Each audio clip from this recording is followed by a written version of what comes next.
The California sun beat down on the tarmac with that particular intensity that made mirages shimmer in the distance. Corporal Kira Ashford felt the heat through her boots as she stepped off the transport vehicle, her fingers wrapped around the handle of a long black rifle case. The weight was familiar, comfortable, like shaking hands with an old friend she hadn't seen in years. Across the compound, three men stood near the armory entrance, their conversation dying mid-sentence as they noticed her approach. The tallest one, broad-shouldered with close-cropped hair going silver at the temples, crossed his arms slowly. Staff Sergeant Jackson Brennan had been with this SEAL unit for 8 years, had seen hundreds of sailors come and go, but this was different. This was politics making decisions that should belong to operators. "She can't weigh more than 130, Brennan muttered to the man beside him, just loud enough to carry on the ocean breeze. Chief Petty Officer Marcus Kane, weathered face suggesting he'd seen more combat than most men twice his age, said nothing, just watched, calculated. After 15 years in the teams, he'd learned that first impressions were often wrong, but rarely by much. Kira kept her eyes forward, her expression neutral in the way she'd learned to keep it over the years. The rifle case balanced perfectly in her grip, her stride even and unhurried across the hot pavement.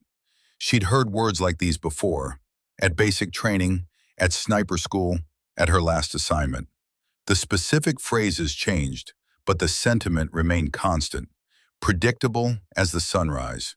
She'd learned to catalog doubt and dismissal the way other people collected stamps, filing it away in the part of her mind that no longer had space for anger. The administration building stood ahead, its doors propped open to let the Pacific breeze flow through. Kira shifted the rifle case to her other hand and pulled her orders from her cargo pocket, the paper crisp and official against her calloused fingertips. Inside her chest, her heart beat steady and slow, the same rhythm she'd trained herself to maintain since childhood. Since her father first put a rifle in her small hands and taught her that patience was the deadliest weapon of all. Commander Nathan Sterling sat behind his desk, reviewing personnel files when the knock came. Sharp, professional, exactly 3 raps. "Enter," he called. The woman from the morning arrivals list stepped through the doorway. She was compact, maybe 5'5", with dark hair pulled back in a regulation bun. Her uniform was crisp despite the long transport, her posture perfect without being rigid. The rifle case rested against her leg with a kind of casual familiarity that suggested long acquaintance. "Corporal Ashford," Sterling said, standing and extending his hand across the desk. "Welcome to the unit." "Thank you, sir." Her grip was firm but not aggressive, her eyes meeting his directly without challenge or submission. Professional, controlled. Sterling gestured to the chair across from him and settled back into his own. He'd reviewed her file 3 times already, still trying to reconcile what he was reading with what he was seeing. "I've reviewed your record," he said, keeping his tone neutral. "Impressive marksmanship scores. Your instructors had exceptional things to say. Top of your class in every qualification." Kira nodded once. "I do my best, sir. You'll be bunking in Building 6. Sterling slid a folder across the desk. "Training schedule, team roster, operational protocols. We run a tight unit here, Corporal. Everyone pulls their weight. Everyone maintains standards. No exceptions." "Understood, sir." Sterling studied her for a moment. There was something in her stillness that suggested depths he couldn't quite measure. Most new arrivals showed some nervousness, some eagerness to impress. This woman showed nothing but quiet competence. "I won't pretend you won't face challenges here," he said finally. "This is a close team. They've been together a long time. They'll test you as they test everyone new. Show them what you can do and you'll earn your place." "Yes, sir," Kira replied. Something in her voice, some quiet certainty, made Sterling look at her more carefully. She wasn't naive. She knew exactly what challenges meant in this context, and she'd already decided how she would respond. "Dismissed," he said. "Report to the range at 0600 tomorrow. Staff Sergeant Brennan will be running qualifications. Kira stood, took her folder, and lifted her rifle case. As she turned to leave, Sterling called after her. "Corporal." She paused at the doorway, turning slightly. "Good luck." She didn't smile, but her eyes acknowledged the sentiment before she stepped back into the sunlight. After she left, Sterling pulled up the classified portion of her file on his computer. The section that wouldn't be shared with the team, wouldn't be part of any casual conversation. His eyes moved over the text he'd already memorized. Father, Master Sergeant Donovan Ashford, United States Army Rangers, Medal of Honor recipient, posthumous, killed in action, Afghanistan, 2007. Subject trained by father from age 4 to 6, demonstrating exceptional aptitude. Following father's death, subject pursued military career with stated objective of honoring his legacy. Sterling leaned back in his chair, looking out his window at the compound where Kira Ashford was making her way to Building 6. 25 years old. She would have been 6 when her father died. Everything she knew, everything she'd become, had been built on 6 years of training from a man who never came home. He wondered if Brennan and the team knew what they were really testing. The walk to Building 6 took Kira past the team common area, where Brennan and his companions had moved to a bench in the shade. She felt their eyes tracking her, measuring, judging. The weight of their assessment pressed against her shoulders, but she'd learned long ago not to let it show. "That's our new sniper," Brennan said, loud enough for her to hear. "Going to be real interesting to see how this works out." Beside him, Petty Officer Gavin Cross grinned and shook his head. They're really doing this, actually putting her on the team. Kira kept walking, her stride even and unhurried. The rifle case balanced perfectly in her grip. In her mind, she heard her father's voice from nearly 20 years ago, patient and steady in the way that had made her feel safe, even when she was too young to understand why. "Let them talk, Princess," he'd said. "Words are just air. What matters is what you do when the moment comes. What matters is the shot." She'd been 5 years old, barely able to hold the little .22 rifle he'd bought for her. The memory was crystal clear. The Texas hills behind their house, the smell of gun oil in summer grass, her father's huge hands guiding her small ones into proper position. He'd been so patient, never frustrated when she missed, always encouraging when she hit. "Your hands are small now," he'd told her, "but they'll grow. And the muscle memory we're building, that'll stay forever. By the time you're grown, this'll be as natural as breathing." Kira reached Building 6 and pushed through the door into the cool interior. The barracks were standard military issue. Rows of bunks, lockers, a common area with worn furniture. Only a few of the bunks showed signs of occupancy. She found her assigned space, set down her rifle case, and began the familiar ritual of unpacking. Everything had its place. Uniforms hung precisely, gear stowed according to regulation. Personal items minimal. She'd learned to travel light, to keep her life contained in spaces that could be packed up and moved in under an hour. The only exception was a small photograph she placed on the shelf inside her locker. Her father, in his Ranger uniform, young and proud, a rifle slung over his shoulder. She was 3 years old in the picture, perched on his shoulders, both of them grinning at the camera. Before he deployed the first time, before she was old enough to understand what deployment meant. She touched the glass gently, remembering his lessons about patience, about letting skills speak louder than words. Time will tell, she thought. Time and opportunity. For now, she would do her job, maintain her standards, and wait for the moment when her true capabilities would matter more than anyone's preconceptions. The morning air carried the salt smell of the ocean as Kira made her way to the range, her boots crunching on gravel in the pre-dawn darkness. She'd been awake since 0400, had already run 5 miles along the perimeter fence, her breathing controlled and even throughout. Old habits died hard, and her father's voice still echoed in her mind across the years. The body must be ready before the mind can focus, he'd told her countless times. She'd been too young to appreciate the wisdom then. Now, at 25, She understood that every lesson he'd given her had been designed to build a foundation that would last a lifetime. The range sprawled across the eastern section of the base, targets set at varying distances from 50 to 1,000 meters. Brennan was already there, clipboard in hand, talking with Chief Kane.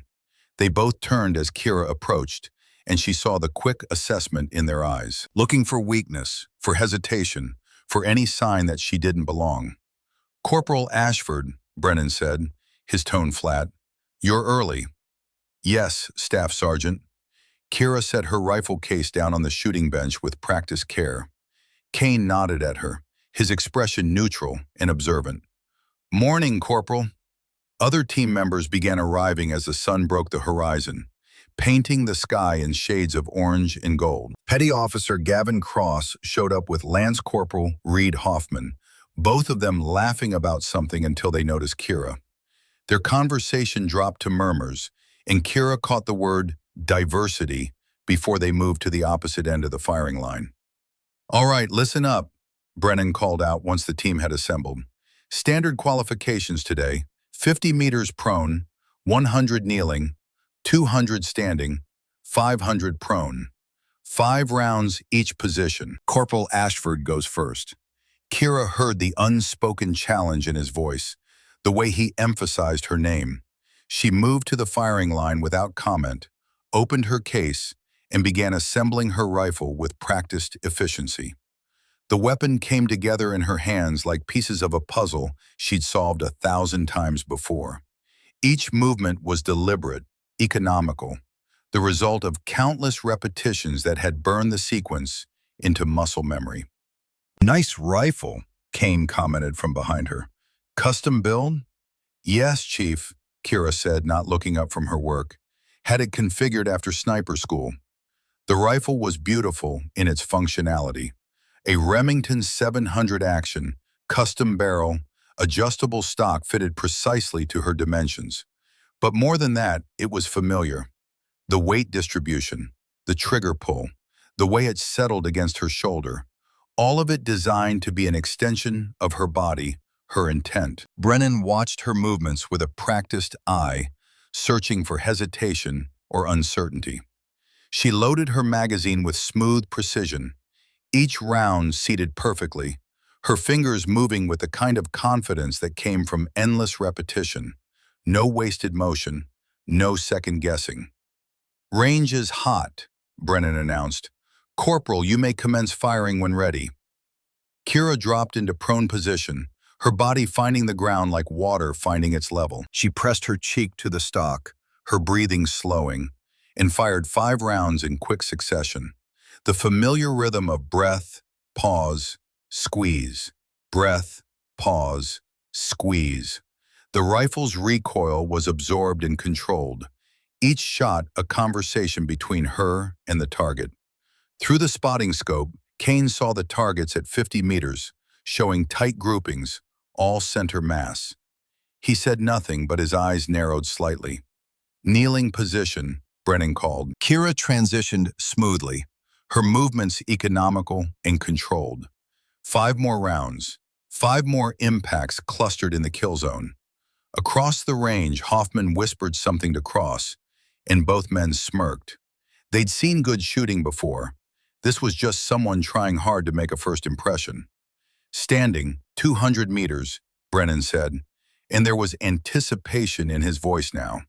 This was where many shooters struggled, fatigue setting in, the longer distance demanding more precision, the standing position offering no stability beyond what the body could provide. Brennan had seen plenty of decent shooters fall apart at this stage. Kira stood, adjusted her stance, and took her time with each shot. The targets rang out with each impact, the sound carrying clearly across the range. Through the spotting scope, Kane could see the grouping remain tight, professional, better than professional. 500 meters, prone, Brennan called. There was something different in his tone now, a slight edge. Kira returned to the ground, her body settling into position with a kind of stillness that seemed almost unnatural. She made a small adjustment to her scope, calculated for wind and distance, and fired. The first round kicked up a small puff of dust behind the target. She adjusted, fired again. Center mass. 3 more rounds followed, each one finding its mark. Brennan walked to check the targets himself, Kane following. When they returned, Brennan's face was carefully neutral, professionally controlled. "Adequate," he said. "You meet minimum standards." Kane said nothing, but his eyes lingered on Kira for a moment longer than necessary. He'd seen thousands of qualification shoots in his career, had spotted for some of the best snipers in the Navy. What he just witnessed was far from merely adequate. It was controlled, efficient, and showed a level of comfort with a weapon that suggested extensive experience. The kind of experience that took years to develop, not months. The rest of the team took their turns. Brennan shot well, his groupings tight and consistent, the performance of a man who'd spent years maintaining his edge. Cross was confident but rushed his shots slightly, letting impatience affect his precision. Hoffman showed promise but lacked the patience required for longer distances, his groupings opening up as the range increased. Kira watched from the side, noting their techniques, their breathing patterns, the small tells that revealed their skill levels. Not judging, just observing, calculating, understanding the team she'd been assigned to. After qualifications ended, the team gathered near the armory to clean weapons. Kira worked alone at the far bench, breaking down her rifle with meticulous care. Each component was examined, cleaned, and reassembled with the kind of attention that spoke to deep respect for the equipment. The rifle wasn't just a tool to her, it was a partner, a responsibility, a legacy. "So," Cross said, loudly enough for everyone to hear, "how exactly does someone become a SEAL sniper these days? Is there like a special program now or something?" Hoffman laughed, and Brennan didn't stop them. The mockery hung in the air like smoke. Kira continued her work, her hands steady as she ran a cleaning rod through the barrel. The familiar smell of solvent and gun oil was comforting, grounding. She'd cleaned this rifle hundreds of times, in barracks and field positions, in sunshine and rain. The ritual never changed. Chief Kane, cleaning his own weapon at the adjacent bench, glanced over at her, then back at his work. He'd been in the teams long enough to recognize when someone was being tested, and long enough to know that the quiet ones often had the most to prove. As the morning wore into afternoon, Kira completed her tasks and returned to her quarters. Inside her locker, tucked behind her uniforms, was the photograph in its simple frame. Her father in his Army Ranger uniform, young and proud, a rifle slung over her shoulder. 3-year-old Kira on his shoulders, both of them grinning. She touched the glass gently, remembering his lessons about patience, about letting skills speak louder than words. Time will tell, she thought. Time and opportunity. For now, she would do her job, maintain her standards, and wait for the moment when her true capabilities would matter more than anyone's preconceptions. The weeks settled into a rhythm that felt more like attrition than integration. Kira arrived first to every training session, stayed last to complete her tasks, and spoke only when spoken to.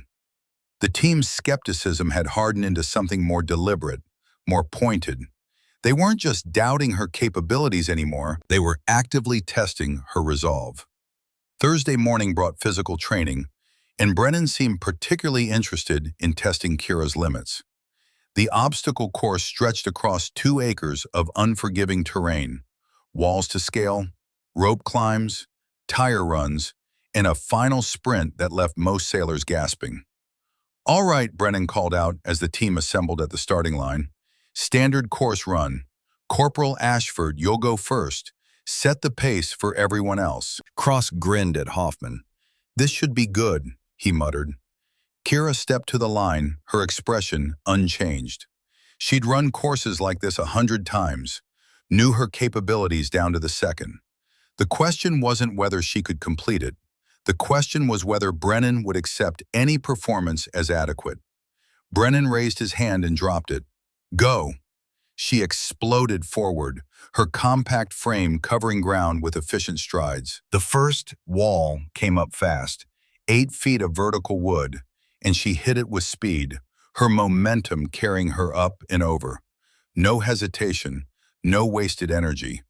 The rope climb was next, and her arms pulled her body upward with steady power, hand over hand, technique over brute strength. Brennan watched through narrowed eyes as she navigated the course, each obstacle cleared with confidence that was hard to dismiss. She wasn't the fastest. Cross and Hoffman both had longer strides, more raw power, but she was smooth, controlled, never panicking or rushing. Economy of motion that suggested deep familiarity with physical challenge. When she crossed the finish line, her time was solidly in the acceptable range. Not exceptional, but far from failing. She bent at the waist, catching her breath, her face flushed but composed. "Not bad," Brennan said when she returned to the group, "for someone your size." The comment hung in the air, loaded with implication. Kira simply nodded, her breathing controlled. "Thank you, Staff Sergeant," she said evenly. The rest of the team ran the course. Hoffman struggled on the rope climb, his technique sloppy, burning energy. Cross was fast but reckless, nearly losing his footing on the tire run. Brennan ran last, his time the best of the group, and he made sure everyone knew it. That afternoon brought range time again, but this session was different. Gunnery Sergeant Rachel Torres had arrived from division headquarters to observe training protocols. She was a compact woman with sharp eyes and a reputation for seeing through pretense. Her clipboard was already active, documenting everything she saw. "Brennan," Torres said as she approached the firing line, "I want to see moving target drills, full team rotation." Moving targets were more challenging, requiring shooters to lead their aim, calculate speed and trajectory in real time. The difference between hitting a stationary bullseye and a lateral moving silhouette was the difference between science and art. Brennan set up the mechanical systems, targets sliding along rails at varying speeds and distances. "Standard protocol," Torres said. 200 meters, lateral movement, 5 shots. Best grouping wins. The team took turns. Cross hit 3 out of 5, his shots lagging slightly behind the target's movement. Hoffman managed 2, his calculations off. Brennan landed 4, his shots well-placed but not exceptional. Kane, when his turn came, hit 4 as well, his decades of experience evident in his steady performance. "Corporal Ashford," Torres called, "you're up." Kira approached the line, loaded her magazine, and settled into position. The target began its lateral slide, moving left to right at a moderate pace. She tracked it with her scope, her breathing slowing, mind calculating lead distance automatically. The mathematics happened beneath conscious thought now, the result of countless hours of practice. She fired. The first shot hit center mass. The second followed almost immediately, then the third, fourth, and fifth, each one finding the mark with precision that made Torres lean forward slightly, her professional interest engaged. Brennan checked the target through his spotting scope, his jaw tightening imperceptibly. 5 for 5, he announced, his voice carefully neutral. "Good shooting, Corporal," Torres said, making a note on her clipboard. "Very good shooting. She got lucky," Cross said quietly to Hoffman, "but not quietly enough." Torres turned her sharp gaze on him. "Something to add, Petty Officer?" "No, Gunnery Sergeant," Cross replied quickly, his face reddening. That evening in the team common area, the mockery took on a new edge. Brennan sat with Cross and Hoffman, their conversation loud enough to carry across the room where Kira sat alone, reading a manual on advanced ballistics. The isolation was deliberate now, a statement being made. "I'm just saying," Cross said, "there's got to be some kind of explanation. Nobody shoots like that without special considerations somewhere along the line." "You mean like easier qualifications?" Hoffman suggested. Brennan said nothing, but he didn't correct them either. His silence was permission, and they took it gladly. Chief Kane entered the common area, grabbed coffee, and noticed Kira sitting alone. He'd been in the teams long enough to recognize talent when he saw it, and also long enough to recognize when politics were interfering with merit. He considered saying something, then decided against it. She'd have to prove herself on her own terms, he thought. That was how the teams worked. That was how they'd always worked. Kira turned a page in her manual, her expression unchanged. Inside, she felt the familiar weight of isolation. It was nothing new, nothing she hadn't experienced before. Her father had warned her about this, had told her that being exceptional meant being alone, until the moment came to demonstrate why exceptional mattered. She thought about the moving target drill, how natural it had felt. The calculations had happened almost automatically in her mind. Distance, speed, wind, the slight elevation difference. All of it processed in the fraction of a second before each shot. It was second nature now. Had been since she was 12 years old, and her father had set up her first moving target in the hills behind their house. The memory came unbidden, sharp and clear. She'd been 12, awkward and self-conscious, but her father had never treated her like she was fragile. He'd treated her like a student, like someone capable of excellence if she was willing to work for it. "You don't shoot to impress, princess," he'd told her. "You shoot because when it matters, when lives depend on it, there's no room for anything less than perfect." She'd made that first moving target shot on her third try. He'd smiled, proud but not surprised, and made her do it again, and again, and again, until it wasn't luck, until it was skill, until it was inevitable. Kira closed her manual and stood, walking past the group of men without acknowledging them. Tomorrow would bring new challenges, new tests, and she would meet them the same way she'd met everything else, with patience, precision, and the quiet confidence that came from knowing exactly what she was capable of, even if no one else did yet. The operations briefing room filled with the quiet shuffling of bodies finding seats, the scrape of chairs against tile, the rustle of notepads being opened. Kira entered last, taking a seat in the back corner as Commander Sterling stood at the front, beside a projection screen showing satellite imagery of a coastal region. "All right, settle in," Sterling said, his voice cutting through the ambient noise. "We've got a training operation scheduled for next month.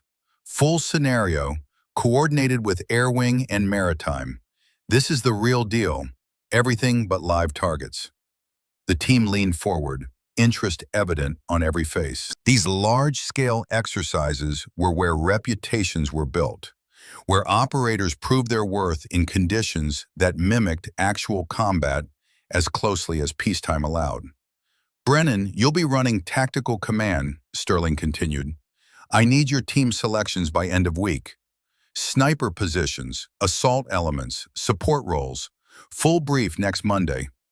Brennan nodded, already making notes on his pad. His mind was calculating, building the team structure that would give him the best chance of success.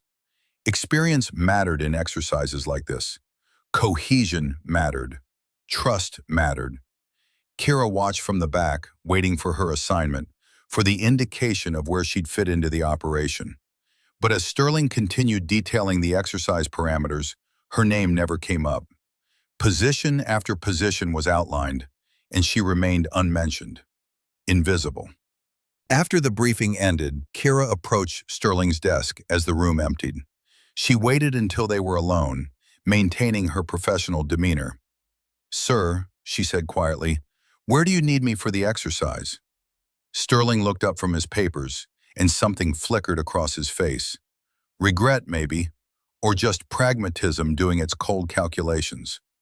"Corporal," he said slowly, "Brennan's building his team based on established cohesion. You'll remain on base during the exercise. Continue individual training protocols." The words landed like a physical blow, though Kira's expression never changed. She stood perfectly still, processing the information with the same control she applied to everything else. "Understood, sir," she said. "Don't take it personally," Sterling added, but the words felt hollow even as he spoke them. "There'll be other opportunities." Kira nodded once, turned, and left the briefing room. Behind her, she heard laughter from the team common area, celebration already beginning for an operation still weeks away. The sound followed her across the compound as she walked, the afternoon sun beating down on her shoulders. She kept walking, her stride even and controlled, until she reached the range. The base had grown quiet, most personnel already gone for the day. She set up targets at 600 meters, longer than standard training distances, and began working through a series she designed herself. Each shot required calculation, adjustment for the changing light, the evening breeze picking up from the ocean. She fired, observed, made microscopic changes to her scope, and fired again. The rhythm was meditative, the mathematics of trajectory and wind drift occupying the part of her mind that might otherwise dwell on exclusion and dismissal. Petty Officer Brett Calloway was heading to the mess hall when he noticed the distant crack of rifle fire. Curious, he detoured toward the range and found Kira in prone position, working through her drill with focused intensity. He watched from a distance, observing the way she adjusted her position between shots, the deliberate pause she took before each trigger pull.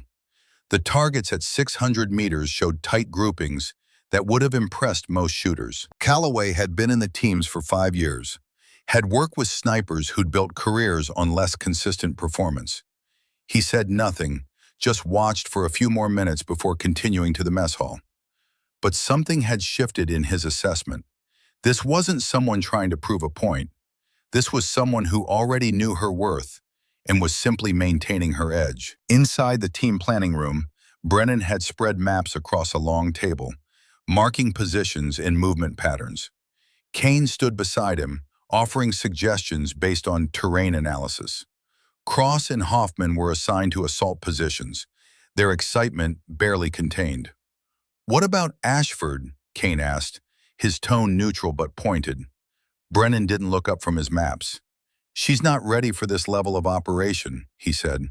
"Better she gets more time to adjust to the team." Kane considered pushing back, considered pointing out that her scores were objectively superior to half the men Brennan had already assigned. But he'd seen this pattern before, the way new members were sometimes frozen out until they found a way to force recognition. It wasn't always fair, but it was how tight teams protected their cohesion. At least that's what Kane told himself as he returned to marking the maps. Commander Sterling sat in his office later that night, Kira's personnel file open on his computer screen. The records told a story that didn't match the team's assessment of her.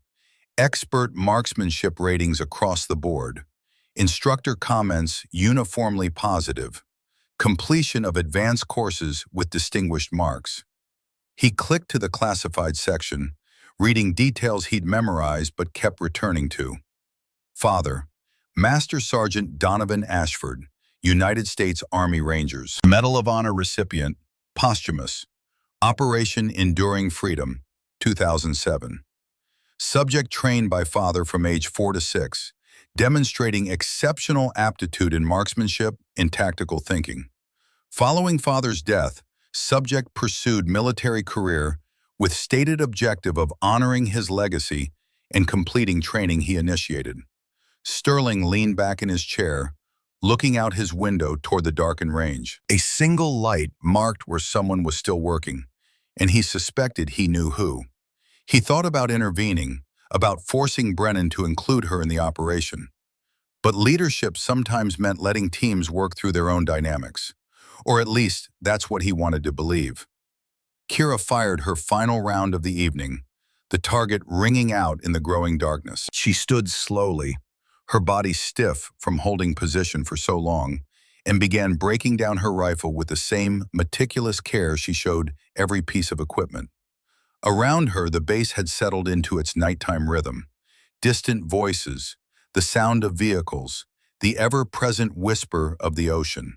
But inside her mind, calculations continued.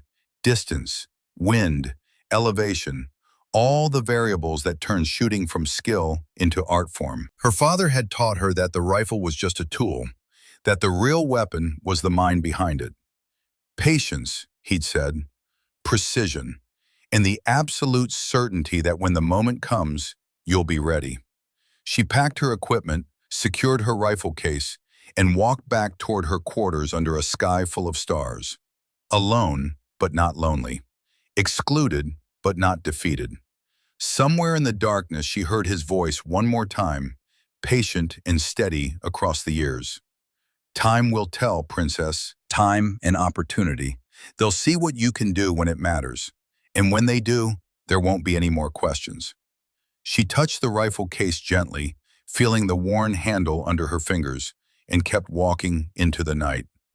3 weeks passed in a blur of routine and isolation.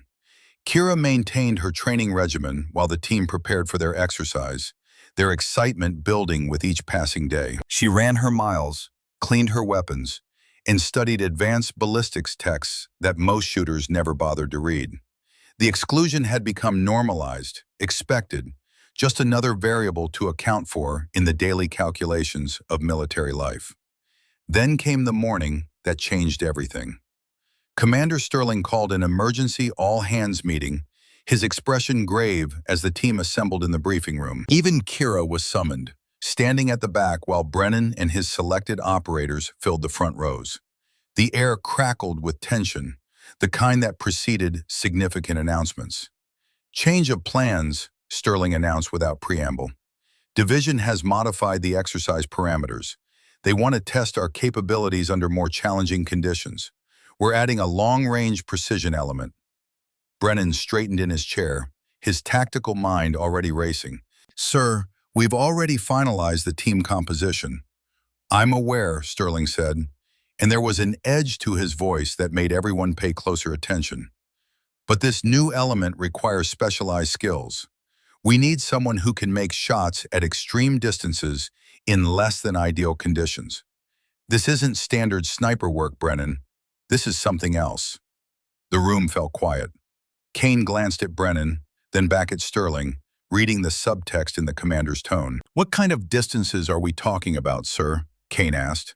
Sterling pulled up a new slide showing terrain maps and elevation charts.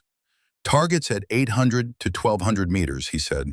Variable wind conditions, moving observations, time constraints. Division wants to see if we can perform surgical strikes at extended range while coordinating with assault elements. Brennan's jaw tightened.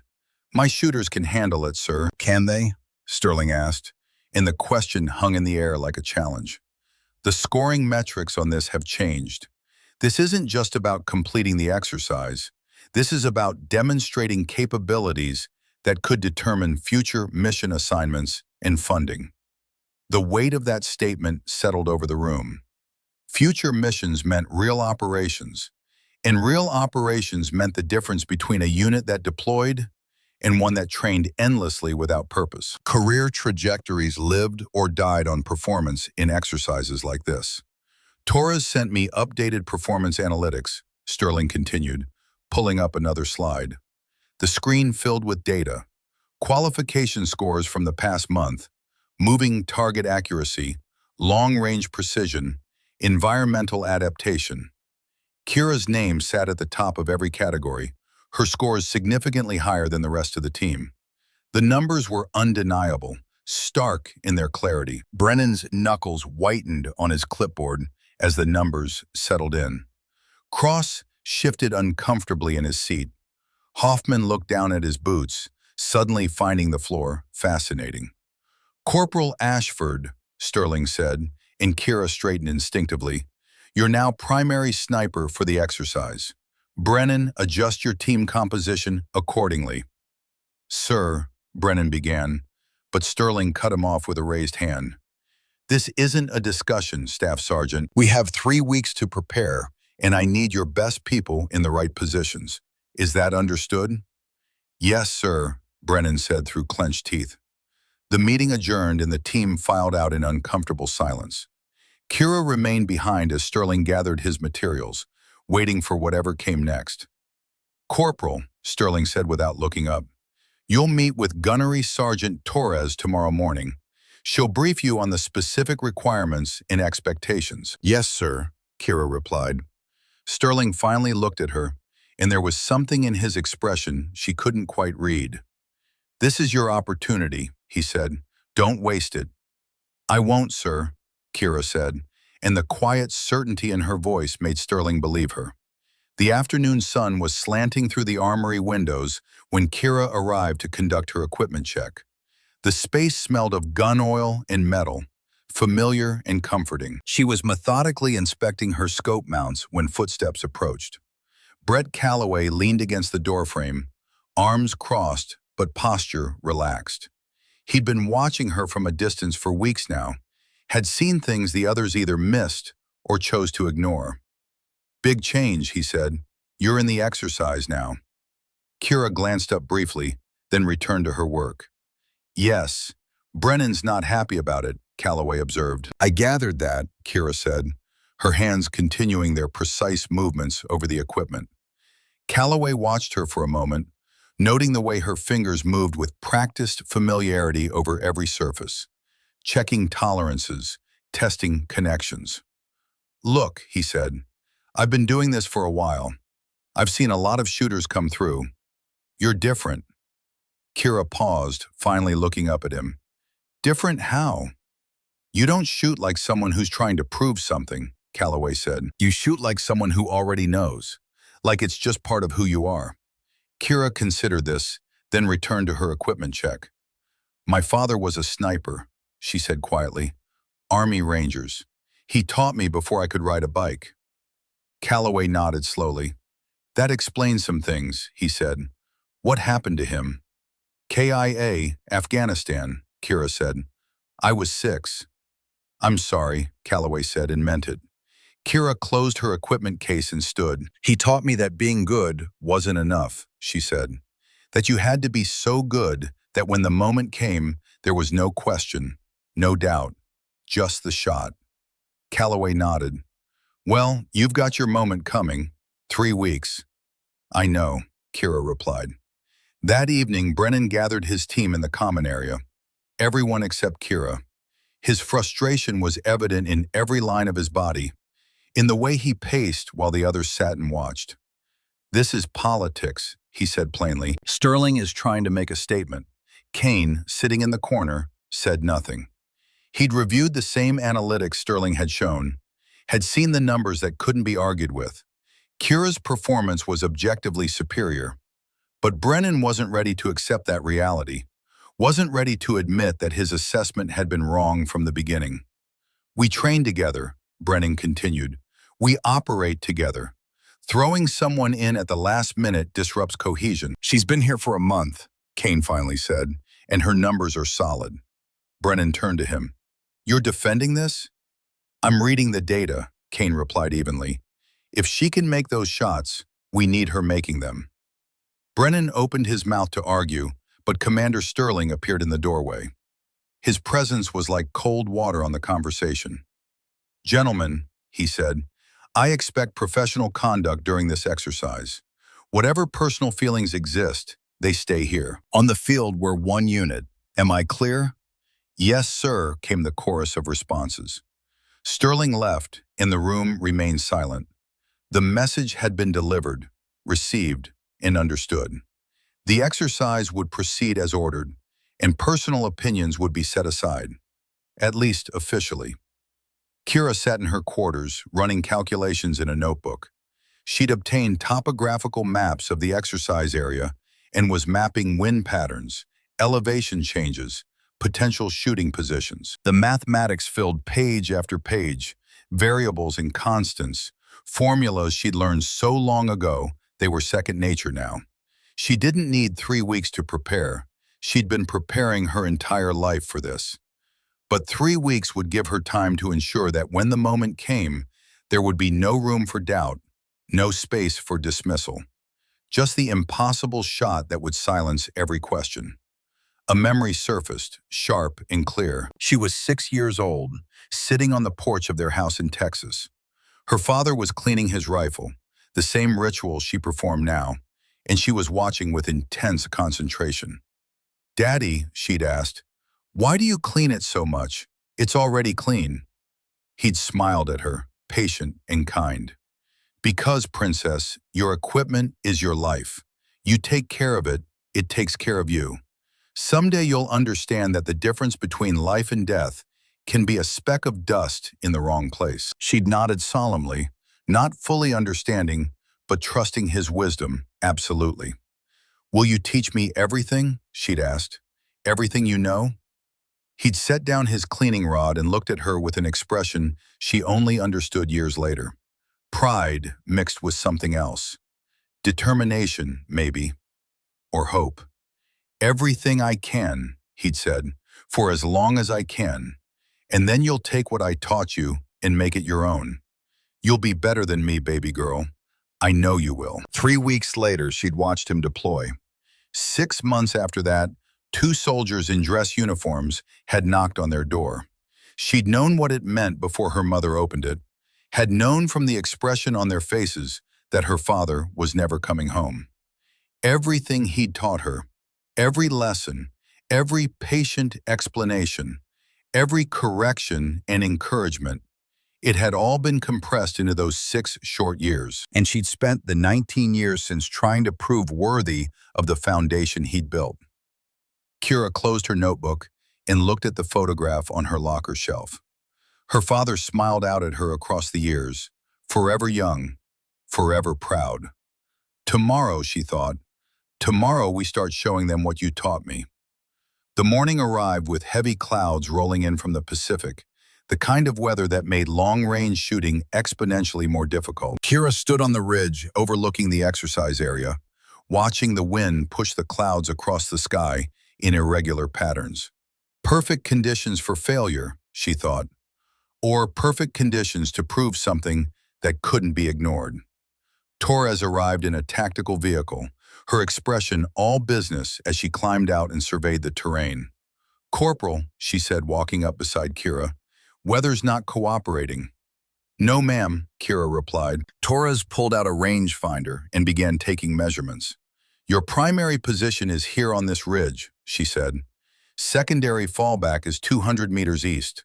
Targets will be marked by smoke at ranges between 800 and 1,200 meters. You'll have observers calling wind and movement, but ultimately the shots are yours." "Understood," Kira said, already calculating sight lines and potential obstacles. Torres turned to face her directly. "I'm going to be honest with you, Corporal. Division is watching this closely. Commander Sterling stuck his neck out getting you this position. Brennan's filed complaints. There are people who want to see you fail." Kira met her eyes steadily.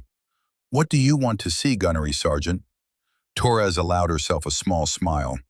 "I want to see if you're as good as your scores suggest," she said. "Because if you are, you'll change some minds today. And if you're not, it's going to make things harder for everyone who comes after you." The weight of that responsibility settled on Kira's shoulders, but it wasn't unfamiliar. She'd carried it since her father died, since she decided to follow in his footsteps despite everyone telling her it was impossible. The team assembled at the Operations Center, a temporary structure erected for exercise command and control.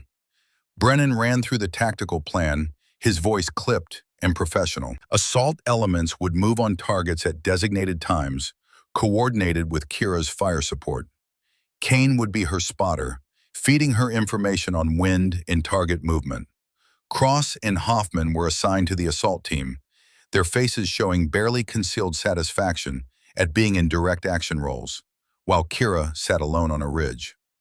Brennan gave them their briefing with detail and care, then turned to Kira almost as an afterthought. "Corporal, you'll receive target coordinates via radio," he said. "Take your shots when you have them. Try not to miss." The casual dismissal in his tone was clear, but Kira simply nodded. "Yes, Staff Sergeant," she said. Kane gathered his spotting equipment and fell in beside Kira as they moved to their position. The climb to the ridge was steep, and they moved in silence, conserving energy. When they reached the top, Kane began setting up his scope, while Kira prepared her rifle. The familiar ritual calmed her, focused her mind. Stock adjustment, scope check, magazine insertion, chamber check. Every movement practiced 1,000 times, burned into muscle memory until thought and action were inseparable. "You ready for this?" Kane asked, his tone neutral. "Yes, Chief," Kira replied, checking her equipment with methodical precision. Kane studied her for a moment. "Brennan wants you to fail," he said bluntly. So does half the team. Kira adjusted her scope, her movements calm and practiced. I know, she said. Does that bother you? Kane asked. Kira settled into her shooting position, getting comfortable behind her rifle. My father told me something once, she said. He said the target doesn't care about your feelings. It doesn't care if people believe in you or doubt you. It just sits there, waiting. All that matters is whether you can hit it. Kane nodded slowly. Smart man, your father. He was, Kira said quietly, and pressed her eye to the scope. The radio crackled to life. All elements, this is command. Exercise begins in 5 minutes. Sniper team, confirm position. Kane keyed his radio. Sniper team set, primary position, standing by. Kira scanned the terrain through her scope, identifying the marked target areas. 800 meters to the first position, 950 to the second, 1100 to the third. The wind was gusting irregularly, pushing clouds across the valley and creating swirling patterns that would make consistent shooting nearly impossible. Exercise hot, Brennan's voice came through the radio. Assault team moving to objective Alpha. Through her scope, Kira watched the assault element advance across the valley below. They moved with practiced efficiency, covering ground quickly. Then the first target indicator appeared, orange smoke marking a position at 800 meters. Sniper team, you have target Alpha, Brennan said. Engage when ready. Kane pressed his eye to his spotting scope. Wind left to right, gusting at 12 knots, he reported. Target stationary, your call.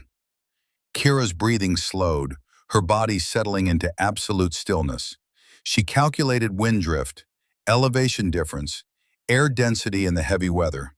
The mathematics happened automatically now, decades of training reducing complex physics to instinct. She squeezed the trigger with gentle pressure, and the rifle barked. Through the scope, she watched the round impact center mass on the target, 6 inches from the smoke marker. Hit, Kane called. Center mass confirmed. Confirmed, Brennan said, and there was surprise in his voice despite his attempt to hide it. The assault team continued moving, and more targets appeared. 900 meters, then 950, each one requiring adjustment for the changing wind, different elevations. Kira fired, adjusted, fired again. Each shot found its mark. Cross's voice came through the radio. Is she actually hitting these? Confirmed hits, Kane replied. All targets engaged successfully. In the operations center, Commander Sterling stood beside Torres, watching the exercise unfold on monitors fed by overhead drones. Every shot Kira took was being recorded. Every hit or miss documented for the division observers who would determine the unit's readiness rating. She's good, Torres said quietly. She's better than good, Sterling replied, watching another target marker disappear as Kira's round found home. On the ridge, Kira maintained her rhythm. Breathe, calculate, fire, observe. Each shot was a conversation between her and the target, everything else falling away. The wind shifted, and she adjusted. The light changed as clouds moved, and she compensated. This was what her father had trained her for, what every hour on the range had prepared her to do.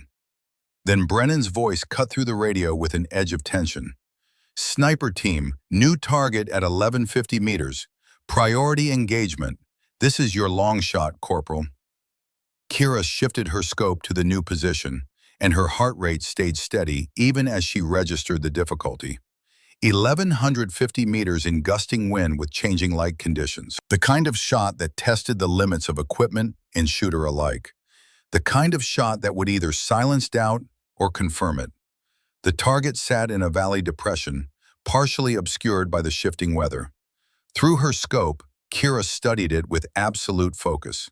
She watched the wind indicators, the way grass bent and recovered, the movement of dust and debris that told stories about air currents invisible to the naked eye. Kane pressed his eye to the spotting scope, running calculations on his datapad.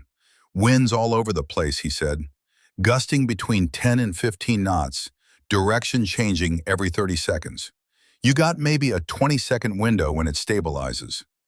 Kira adjusted her position slightly, feeling the ground beneath her, the way the ridge channeled wind in unpredictable patterns. She'd made shots like this before, in competitions her father had entered her in when she was barely old enough to carry the rifle. But never with this much riding on it. Never with an entire team's respect hanging in the balance. "Sniper team, what's your status?" Brennan's voice carried impatience.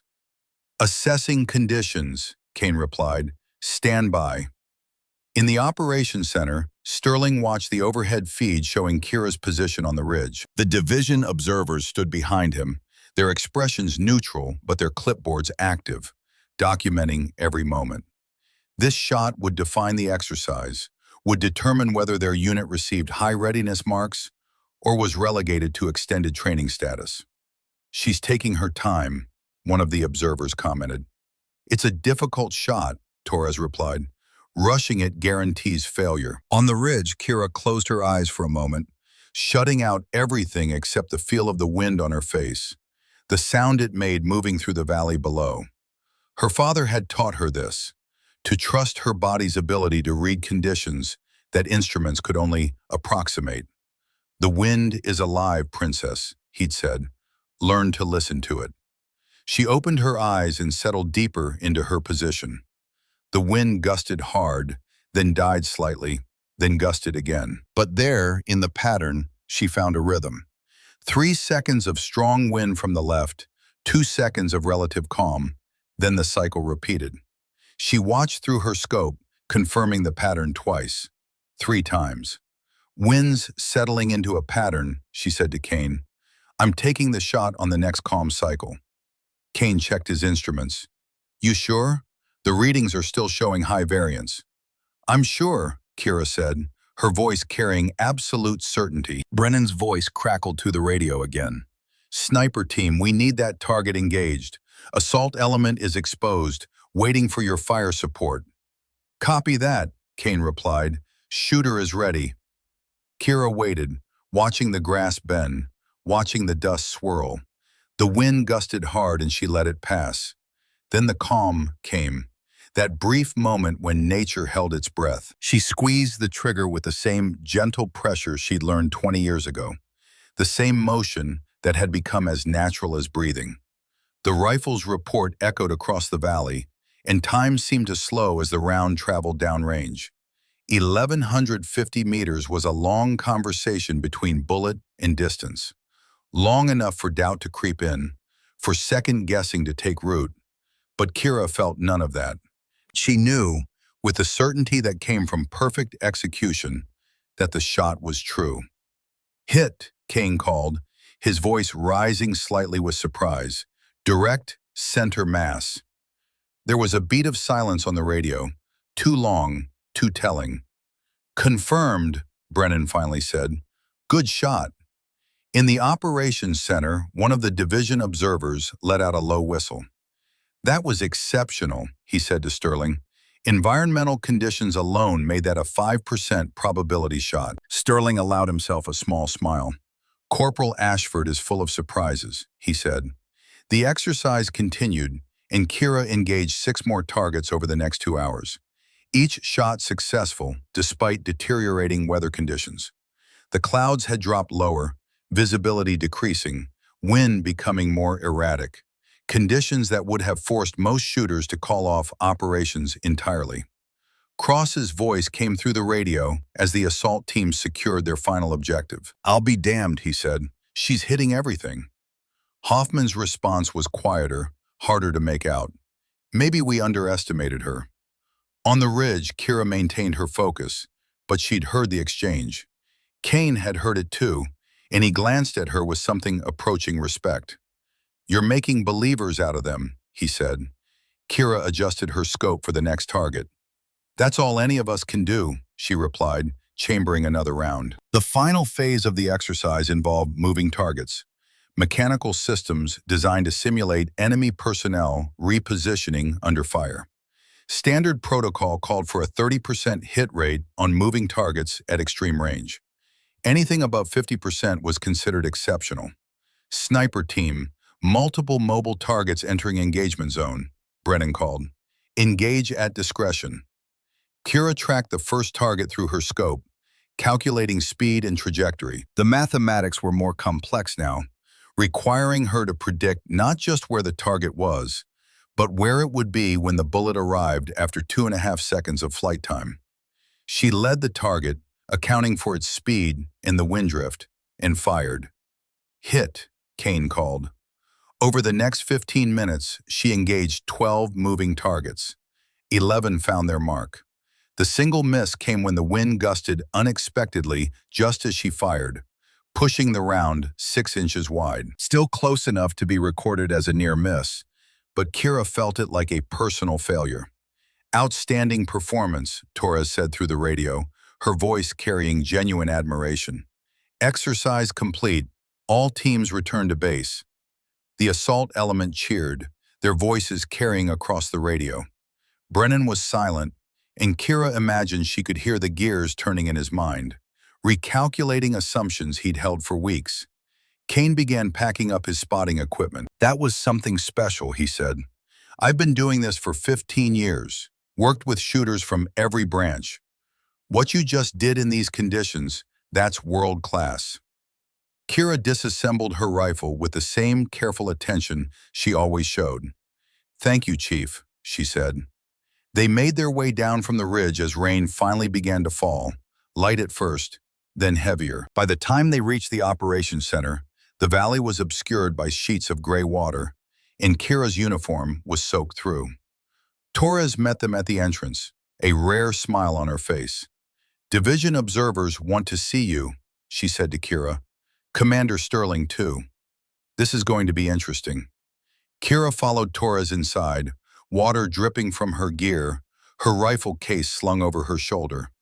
In the main room, the assault team had gathered, and they fell silent as she entered. Brennan stood near the back, his expression unreadable. Cross and Hoffman looked at their boots, suddenly fascinated by the concrete floor. Only Calloway met her eyes, and he nodded with genuine respect. Commander Sterling stood at the front of the operations center with 2 division observers flanking him, their uniforms crisp despite the weather outside. The room had cleared except for the core team, all waiting to hear the assessment that would determine their unit's future operational status. Gentlemen, Sterling began, then corrected himself with a glance at Kira, and Corporal Ashford. The division observers have completed their evaluation. Captain Andrea Sullivan, the senior observer, stepped forward. Her silver hair was pulled back severely, and her eyes carried the weight of 3 decades in naval special operations. She looked to be in her early 50s, but her bearing suggested someone who'd seen more than most people twice her age. I'll be direct, Sullivan said. This unit's performance today exceeded expectations in every measurable category. Coordination was excellent. Assault elements executed flawlessly. Support operations were textbook. She paused, letting the compliments settle before continuing. However, what elevated this from a passing grade to an exceptional rating was the sniper performance. Sullivan turned to face Kira directly, and something flickered in her expression. Recognition, maybe, or memory. Corporal Ashford, your hit rate today was 92% across all targets, including moving and extreme range engagements in weather conditions that should have reduced effectiveness by at least 40%. The room was silent. Brennan's jaw worked as he processed the numbers.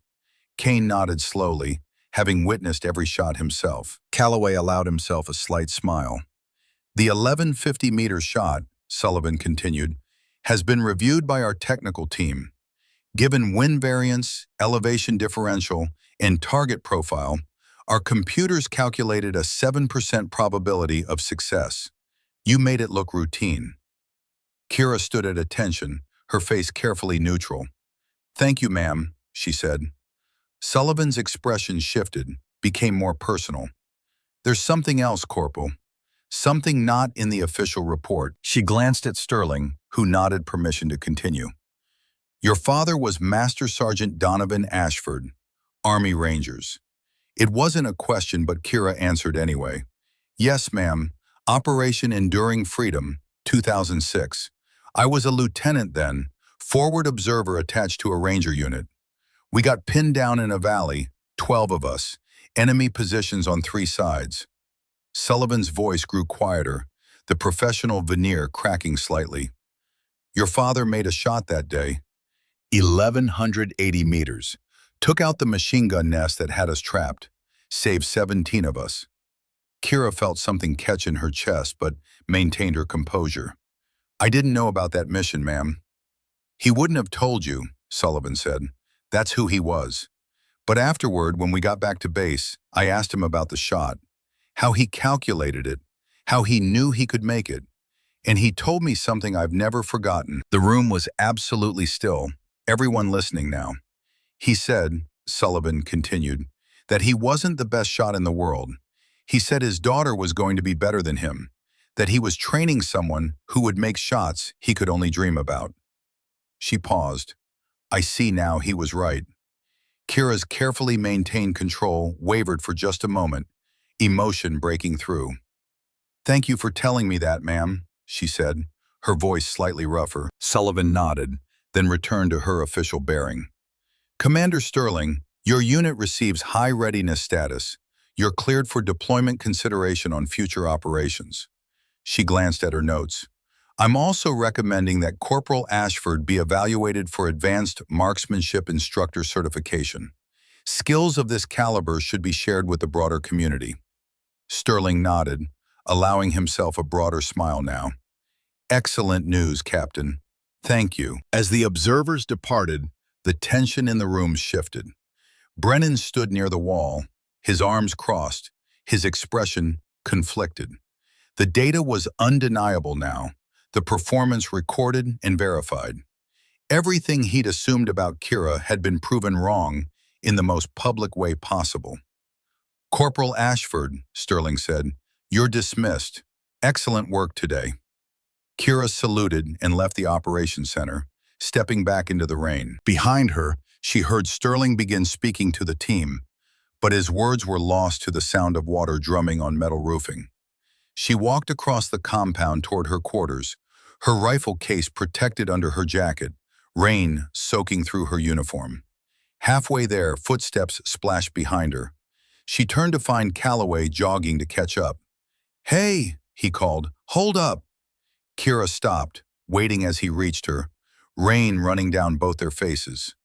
That was incredible, he said. I mean, I knew you were good from watching you train, but today, that was different.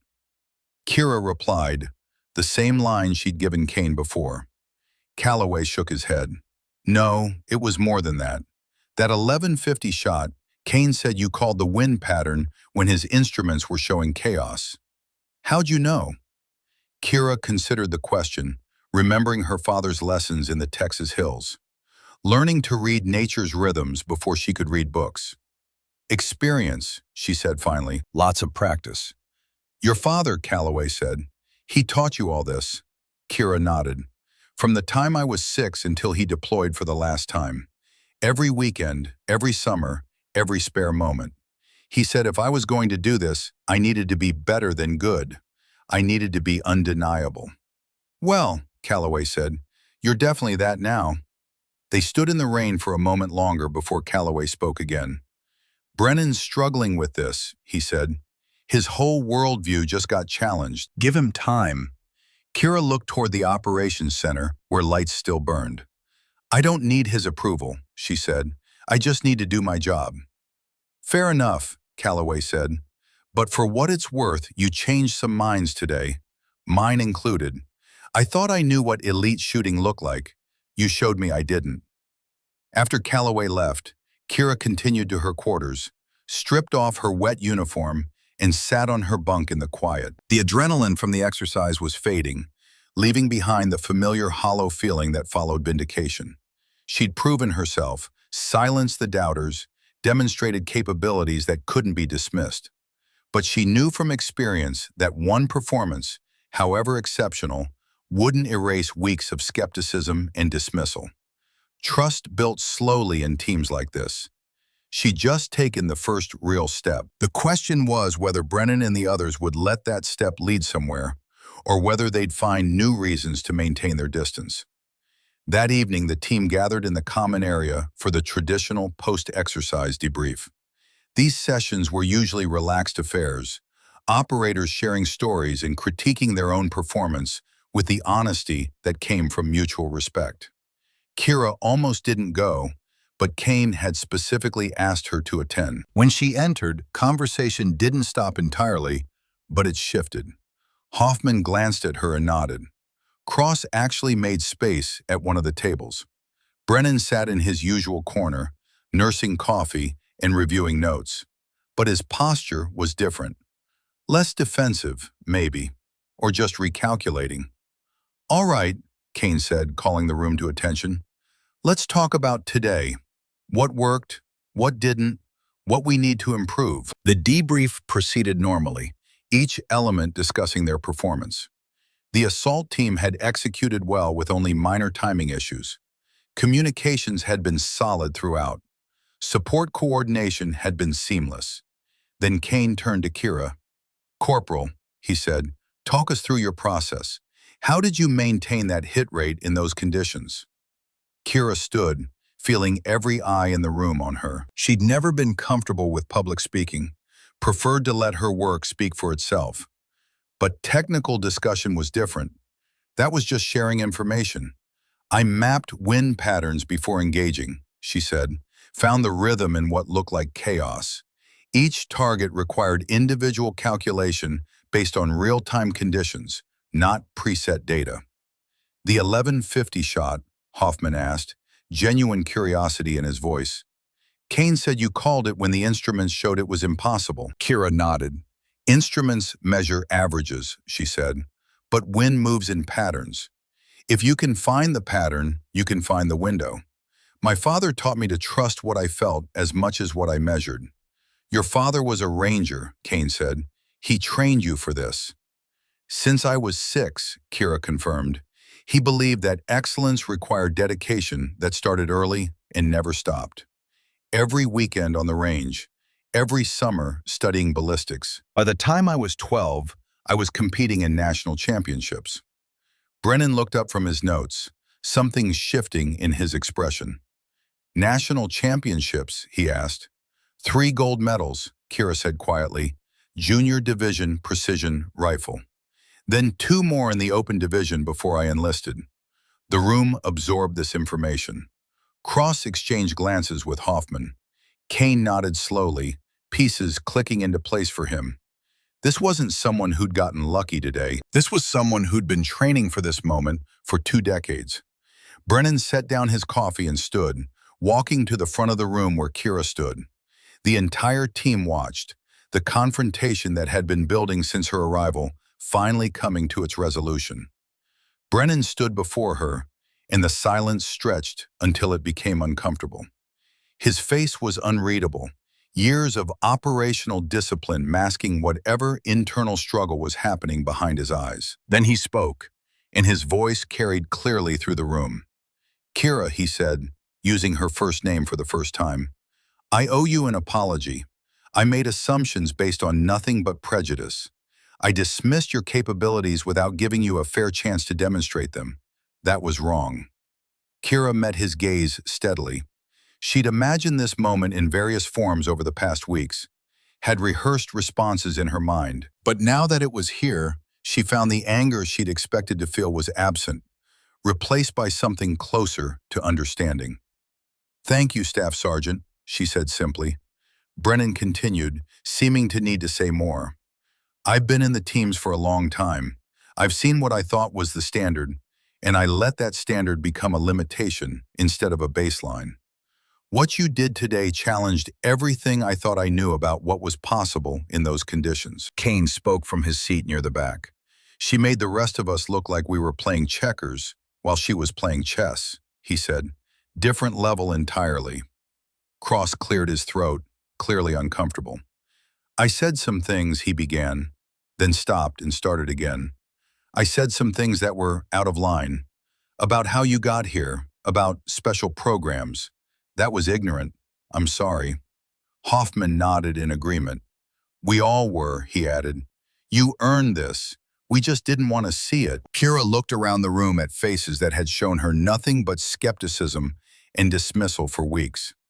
Calloway smiled encouragingly. Kane raised his coffee cup in salute. Even Brennan's expression had softened into something approaching respect. I appreciate the apologies, Kira said, but I didn't do this to prove you wrong. I did it because this team needed someone who could make those shots, and I knew I could make them. That's all. That's not all, though, Brennan said. You could have made me look like a fool today. Could have complained to Sterling about being excluded from the planning, about the way the team treated you. You didn't. You just showed up and performed. That says something about your character. Kira thought about her father, about the lessons he'd taught her that went beyond shooting. Honor isn't about being right, Princess, he'd said. It's about doing right, even when no one's watching, even when you'd be justified in doing less. My father taught me that excellence is its own reward, Kira said. That respect earned through performance is worth more than respect demanded through complaint. I trusted that if I did my job well enough, the rest would follow. Smart man, Kane said, echoing his earlier assessment. The debrief continued for another hour, the atmosphere transformed. For the first time since her arrival, Kira felt like part of the team rather than an outsider being tolerated. The conversation flowed naturally, technical discussions mixed with jokes, plans for future training sessions that now included her input. When the session finally broke up, Kira walked back to her quarters under a sky that had cleared, stars visible through breaks in the clouds. Inside, she pulled out the photograph of her father and sat on her bunk, studying his young face. We did it, Dad, she whispered. They see it now. But even as relief washed over her, she knew this was just the beginning. She'd proven she could make the shots. Now came the harder part, maintaining that standard, building on it, becoming the operator her father had believed she could be. 3 days later, Commander Sterling called another emergency all-hands meeting. The speed of the summons suggested something significant, and the team assembled quickly, their recent success still fresh in their minds. Kira entered to find the atmosphere charged with anticipation. Brennan stood near the front, his posture alert. Kane was already reviewing something on a tablet. Even Cross and Hoffman seemed more focused than usual. Sterling stood at the front, and beside him was Captain Sullivan. Her presence was unexpected, and it elevated the importance of whatever announcement was coming. Settle in, Sterling said. We've received new intelligence that changes our training priorities. Division wants to test our capabilities against a simulation they're calling Apex Protocol. It's designed to represent worst-case scenario conditions, the kind of operation where everything that can go wrong does. The team leaned forward, interest evident on every face. These large-scale exercises were where reputations were built, where operators proved their worth under conditions that approached actual combat. Brennan, you'll be running tactical command again, Sterling continued. But this one's different. The scenario involves extreme, long-range precision. We're talking distances beyond anything we've trained for. How extreme? Kane asked. 1,500 meters, Sterling said, and the room went quiet. 1,500 meters with multiple obstacles, wind speeds up to 30 knots, moving observation patterns, and target windows measured in seconds, not minutes. Kira felt her pulse quicken. 1,500 meters was beyond what most military snipers ever attempted in field conditions. It was the realm of specialized competition shooting and theoretical exercises. In combat conditions with high wind and limited time, it approached the impossible. Captain Sullivan specifically requested our unit for this test, Sterling continued. She wants to see if the performance from last week was exceptional luck or repeatable capability. She's bringing technical observers, recording equipment, and enough brass to make this politically significant. When? Kane asked. Tomorrow, Sterling said. 0600, same range complex. This isn't optional, and this isn't just about unit ratings anymore. Sullivan stepped forward, her expression serious. "If you can demonstrate consistent capability at this level," she said, "we're looking at mission assignments that haven't been available to conventional SEAL units. We're talking Tier 1 operational consideration." The weight of that statement settled over the team. Tier 1 meant the highest level of special operations, missions that stayed classified for decades after completion, work that defined careers and sometimes changed strategic outcomes. Brennan stood. "What do you need from us, sir?" Sterling looked directly at Kira. "I need our sniper to tell me honestly if this is achievable," he said. "Corporal Ashford, can you make a 1,500-meter shot in 30-knot winds with limited target windows?" Every eye in the room turned to Kira. This was the moment that would define not just her place on the team, but potentially the trajectory of her entire career. She could hedge, could say she'd try her best, could cover herself with qualifications and maybes. That's what caution would dictate. But caution had never been her father's way. He'd taught her that confidence without arrogance meant knowing exactly what you were capable of and stating it clearly. She thought about the shots she'd made in competition, the conditions she trained in, the calculations she could run in her sleep. Every lesson, every calculation, every patient correction, all building to this moment. "Yes, sir," she said, her voice carrying absolute certainty. "I can make that shot." Sterling studied her for a long moment. "You understand what's riding on this?" he asked. "If you miss, if you fail, it reflects on this entire unit. It affects every operation we might be considered for going forward." "I understand, sir," Kira replied, "and I'm telling you I can make the shot. Not that I'll try, not that I hope to, I can make it." Brennan spoke up, and there was something different in his voice now. Respect, maybe, or trust. "Sir, I'd like to work with Corporal Ashford on preparation. Kane, too. We should run through environmental calculations, verify equipment, make sure every variable is accounted for." Sterling nodded. "Do it. I want our best effort tomorrow." Dismissed. The team filed out, but Brennan caught Kira's arm gently. "That was either very brave or very foolish," he said quietly. "Do you really have that kind of confidence?" Kira met his eyes. "Staff Sergeant, I've been shooting since before I could write my own name. My father started teaching me when most kids were learning to ride bikes. By the time I was 14, I was making shots at 1,200 meters in competition conditions. 1,500 is at the edge of my capability, but it's not beyond it." Brennan studied her, then nodded slowly. "All right, let's make sure you have everything you need to prove that." They spent the rest of the day in preparation that bordered on obsessive. Kane reviewed every technical specification of Kira's rifle, checking tolerances and confirming zero. Callaway helped gather meteorological data, studying wind patterns and historical weather conditions for the range area. Brennan worked with Kira on calculation tables for 1,500-meter engagements, running scenarios and backup plans. As evening approached, Kira found herself alone on the range one final time.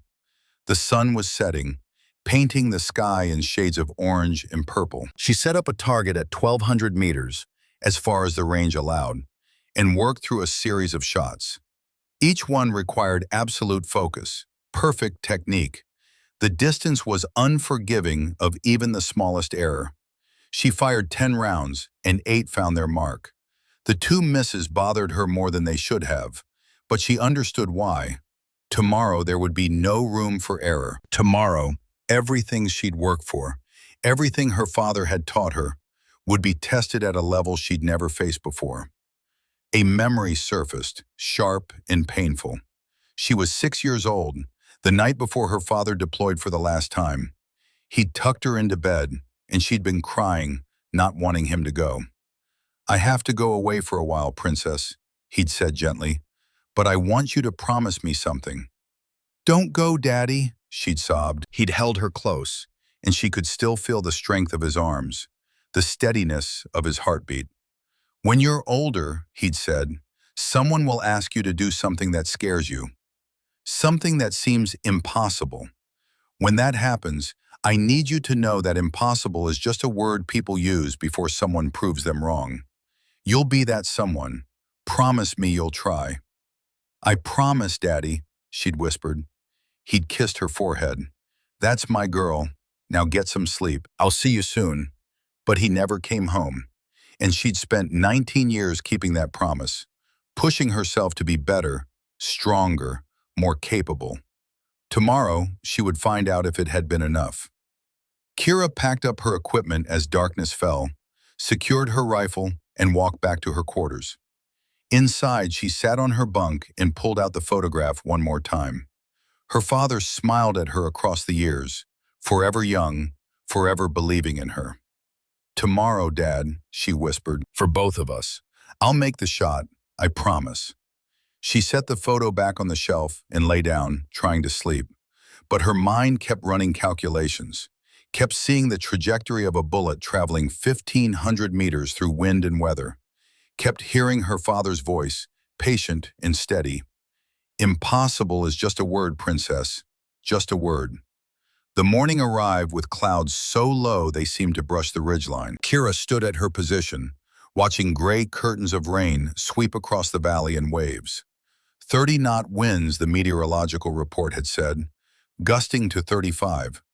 Conditions that would make even 1,200 meters nearly impossible. 1,500 was madness. Kane set up his spotting scope beside her, his movements precise despite the weather trying to tear the equipment from his hands. "Visibility's going to come and go," he said. "We might only get seconds when the target's clear. Then we'll make those seconds count," Kira replied. Below them, the operations center buzzed with activity. Flag officers had arrived overnight, observing remotely via satellite feed. Technical teams had positioned cameras at every angle. Sullivan stood beside Sterling, both of them wearing expressions that suggested they understood exactly how much was riding on the next few hours. The protocol called for 3 shots at escalating distances: 1,500 meters, 1,650 meters, and 1,750 meters. Each target would appear for exactly 30 seconds. 3 opportunities. 3 shots that would either validate everything Kira had claimed or expose it as hubris. Brennan's voice came through the radio, and there was no dismissal in it now, just professional respect and underlying tension. "Sniper team, first target will appear in 5 minutes. Conditions are deteriorating. You have authority to wave off if conditions become unsafe." "Negative," Kira said. "We're committed." Kane glanced at her. "You sure about this? We could postpone." Kira settled deeper into her position, feeling the ground beneath her, the wind pushing against her body. "My father never got to finish his mission," she said quietly. "I'm finishing mine." Kane nodded, understanding. "Then let's do this right." The radio crackled. "First target active, 1,500 meters, 30 seconds. Through the rain and shifting clouds, the target appeared, a silhouette barely visible in the gray murk. Kira pressed her eye to the scope, and the world narrowed to wind, distance, and mathematics. "Wind gusting 32 knots, Kane reported. "Left to right, variable. Target obscured. 15 seconds. Kira closed her eyes, shutting out the scope. Felt the wind on her face. Found the pattern in the chaos, just like her father had taught her. Just like she'd done 1,000 times before. 10 seconds. She opened her eyes. The target cleared for a moment. The wind dropped slightly. 2 seconds of opportunity. She fired. The rifle spoke, and the round began its journey across impossible distance. 3 full seconds of flight time through wind that wanted to push it off course, through air density that wanted to slow it down, through chaos that wanted to prove it couldn't be done. In the operations center, nobody breathed. "Hit," Kane called, his voice tight with disbelief. "Center mass. Perfect." The operations center erupted. Flag officers leaned back in their chairs. Sullivan closed her eyes briefly. Sterling allowed himself a smile. Brennan's voice came through, steady now. "Outstanding shot. Prepare for target 2. Kira didn't celebrate, didn't acknowledge the success, just reloaded, reset, waited. 1,650 meters. The distance her father had never attempted. The distance that lived at the edge of equipment capability and human skill. Second target active, Brennan announced. 30 seconds. This time the wind was worse. Gusting erratically, no clear pattern. The target appeared and disappeared behind sheets of rain. Kane called numbers that kept changing, his voice betraying frustration with conditions that defied prediction. 20 seconds. Kira's hands began to shake. For the first time since arriving at this base, doubt crept in. The distance was too far, the conditions too chaotic. This wasn't possible. 15 seconds. Then she heard it. Her father's voice, clear as if he was lying beside her on this ridge. When you're older, someone will ask you to do something that scares you. You'll be that someone. 10 seconds. The shaking stopped. Her breathing steadied. The fear dissolved into focus so intense it bordered on transcendence. 5 seconds. The wind shifted. Pattern emerged from chaos. The target cleared. She fired. 3.5 seconds of flight time.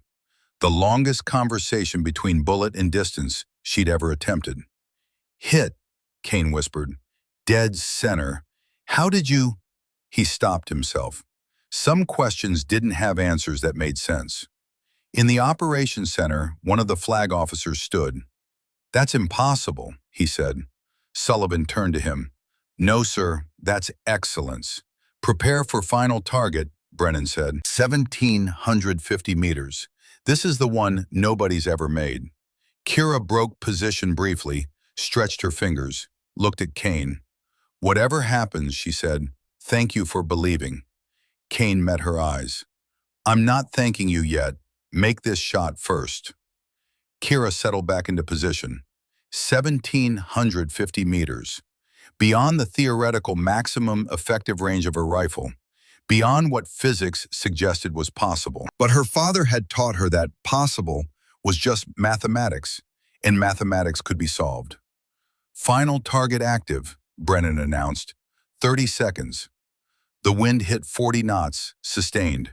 The target was barely visible, a ghost in the storm. Kane's instruments showed nothing but chaos. 25 seconds. This is insane, Kane said. I can't give you good data. The wind is... I know, Kira said. Trust me. 20 seconds. She closed her eyes completely, shut out the scope. The instruments, the voices on the radio, became nothing but sensation. Wind on her face, rain on her skin, the living, breathing chaos of nature that her father had taught her to read like a language. 15 seconds. The pattern was there, buried deep in the chaos. 3 beats of hard wind, 1 beat of calm. Repeat. She felt it rather than calculated it. 10 seconds. Open your eyes, Kane said urgently. You're running out of time. Not yet, Kira whispered. 5 seconds. Now she opened them, saw what she'd felt. The pattern matched reality. The calm came. 3 seconds left. She fired. 4 full seconds of flight time. In the operations center, Sterling gripped the edge of his desk. Sullivan's hand was over her mouth. Brennan stood frozen, watching the monitor. Kane pressed his eye to the spotting scope, tracking the round's impossible arc through wind that should have pushed it wide by feet, through distance that should have robbed it of all killing power. Hit, he said, his voice breaking. Perfect center. 3 for 3. She just did the impossible. The operations center exploded. Flag officers on their feet, technical observers staring at their instruments in disbelief. Sullivan openly crying, hands shaking as she tried to write notes. Brennan keyed his radio, and his voice was rough. Corporal Ashford, return to base. Outstanding performance doesn't begin to cover what you just accomplished. Kira stood slowly, her legs unsteady after hours of tension. Kane was staring at her like she just walked on water. Your father, he said. He taught you that? Kira looked out at the valley where 3 targets bore the marks of her impossible shots. No, she said quietly. He taught me to believe it was possible. The rest I had to figure out myself. They descended the ridge in silence. When they reached the operations center, the entire team was waiting outside. As Kira approached, they formed up and saluted. Every one of them, even Brennan. She returned the salute, confused. "What you just did," Brennan said, voice loud enough for everyone to hear. "That wasn't just good shooting. That was history. That was proving what's possible when skill meets dedication, meets absolute refusal to accept limitations." He paused. "That was honoring your father's legacy in a way that makes us all better for having witnessed it."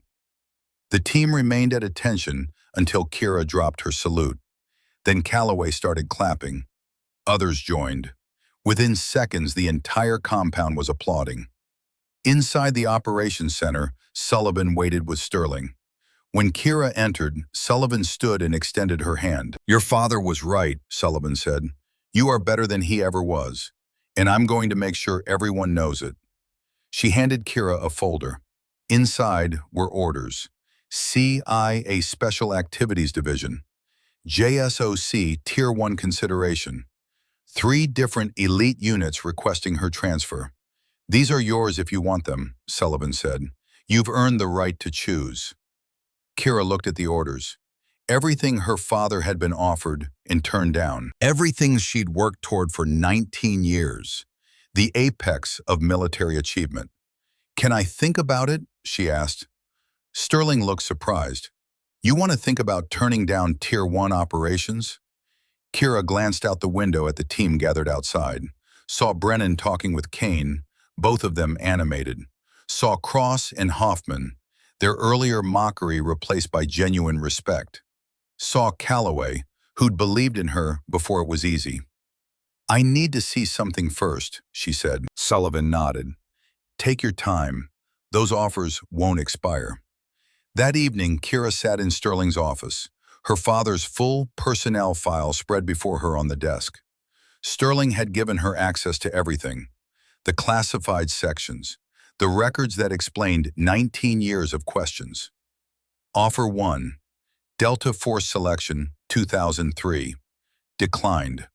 Reason, family considerations. Offer 2, CIA Special Activities Recruitment, 2004. Declined. Reason, primary mission stateside. Offer 3, JSOC Sniper Instructor Position, 2005. Declined. Reason, daughter's training incomplete. Offer 4, Tier 1 Unit Transfer, 2006. Declined. Reason, legacy preparation paramount. The list continued. 6 different offers between 2003 and 2007. Every single one declined. Every single reason connected to her. The final entry was dated 3 weeks before his death. Request training duty extension. Reason, subject's daughter, age 6, demonstrates exceptional capability beyond projected development curve. Primary mission, ensuring foundation complete before deployment obligations. Legacy preparation paramount. Request assignment, Fort Benning Ranger Training Battalion, sniper instructor position. He'd requested it. They'd approved it. He'd been scheduled to start the week after he returned from Afghanistan. But he never returned. Kira read the words through tears she couldn't stop. Her father had given up everything. 6 different opportunities to join the most elite units in the military. All sacrificed so he could stay close to her, could complete her training, could ensure she had the foundation to succeed. He'd chosen her, every single time. Now she had to decide what to do with that choice. She found Brennan in the common area, reviewing training schedules. He looked up as she entered. "Staff Sergeant," she said, "I need to talk to you about something." 2 weeks later, Commander Sterling stood before the assembled unit with an announcement that surprised no one who'd been paying attention.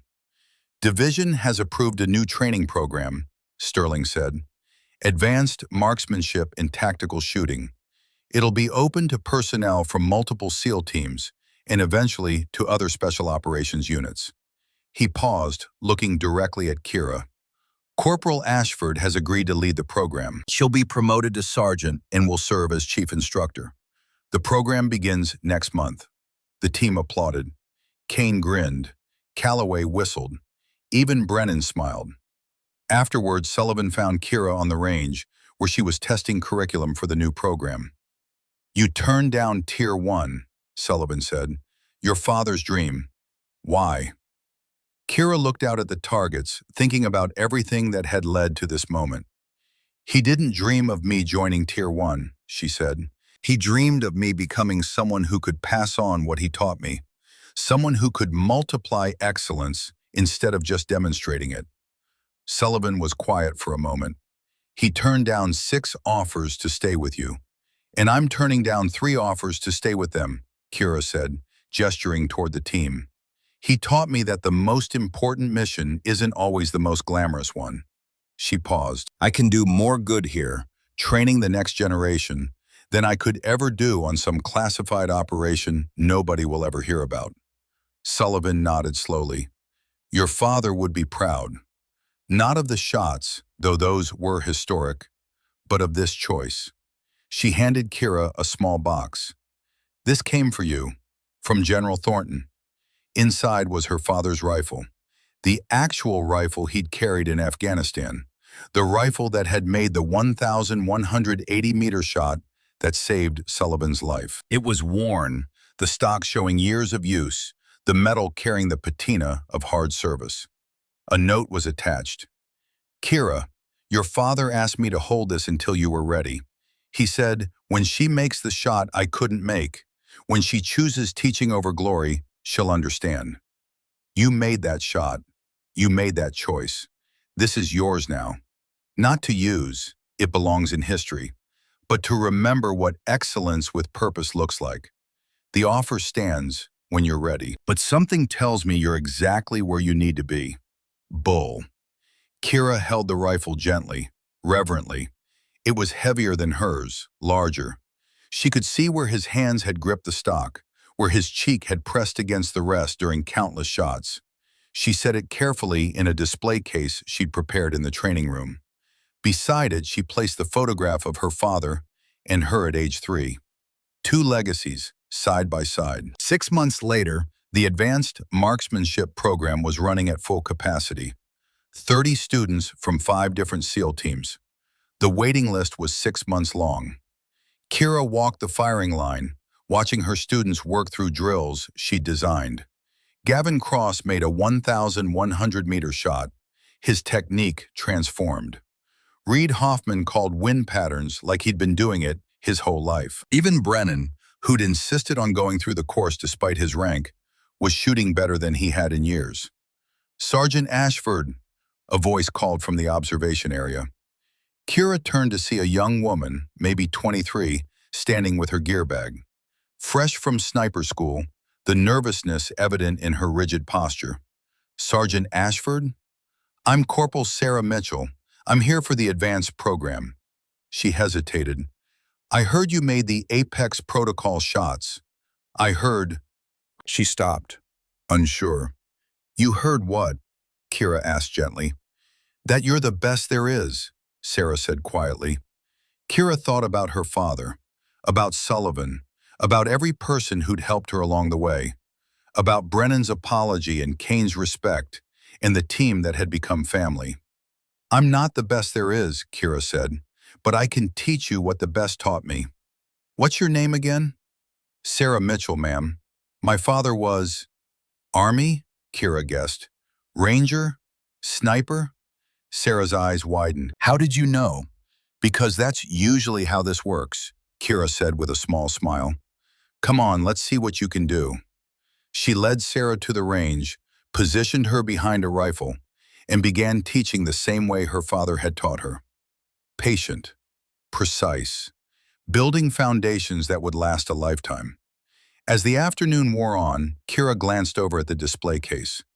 Her father's rifle and photograph caught the light coming through the windows. She could almost hear his voice, patient and steady. "That's my girl. Now teach them what I taught you. Excellence shared is excellence multiplied." That evening, Kane found Kira in her office, reviewing student progress reports. "You got a minute?" he asked. Always, Chief. What's up? Kane held up a tablet. Division wants to expand the program. Make it mandatory for all SEAL sniper candidates. They want you to write the new curriculum. Kira looked at the tablet, at the opportunity being offered. Me? Write the official curriculum? You're the one who made shots nobody thought possible, Kane said. You're the one who figured out how to teach it. Makes sense you'd write how everyone else should learn it. Kira thought about her father's lesson plans, the notebooks he'd kept, the progression he'd designed for her training. She'd kept all of it, studied it, built on it. I'll do it, she said, but I want to call it something specific. Kane raised an eyebrow. What? The Ashford method, Kira said. After my father, everything I'm teaching came from him. He deserves the recognition. Kane smiled. I think that's perfect. I'll tell Division. After he left, Kira pulled out her father's old training notebooks, opened them to the first page, where he'd written in his careful hand, For Kira, when you're ready, teach others what I taught you. That's how excellence becomes legacy. That's how we never die. Love always, Dad. She ran her fingers over the words, feeling the indentations where his pen had pressed into the paper. Then she opened her laptop and began writing. The Ashford Method, a comprehensive approach to long-range precision marksmanship. Introduction. This curriculum is built on the foundation laid by Master Sergeant Donovan Ashford, United States Army Rangers, Medal of Honor recipient. His approach emphasized not just technical skill, but the development of intuition, patience, and absolute commitment to excellence. These principles, passed down and refined, now form the basis for training the next generation of precision marksmen. She wrote through the night, translating her father's lessons into words that others could understand and apply. Every drill, every progression, every technique, all of it traced back to those 6 years in the Texas hills when a ranger taught his daughter that impossible was just a word. As dawn broke over the Pacific, Kira saved the document and sent it to Division. Then she walked to the range, to the place where she'd proven herself, where she'd honored her father's legacy in the only way that truly mattered. She wasn't in Tier 1 conducting classified missions nobody would ever hear about. She was here, teaching excellence to multiply itself through generations of shooters who would carry her father's wisdom into a future he'd never see. And as she watched the California sun rise over the ocean, Kira Ashford finally understood what her father had known all along. The shot no one believed possible wasn't the one at 1,750 meters. It was the one that would echo through decades of students she'd never meet, carrying forward lessons from a ranger who died too young, taught by a daughter who refused to let his legacy end. That was the shot that mattered. That was the legacy worth building. That was the promise, finally kept.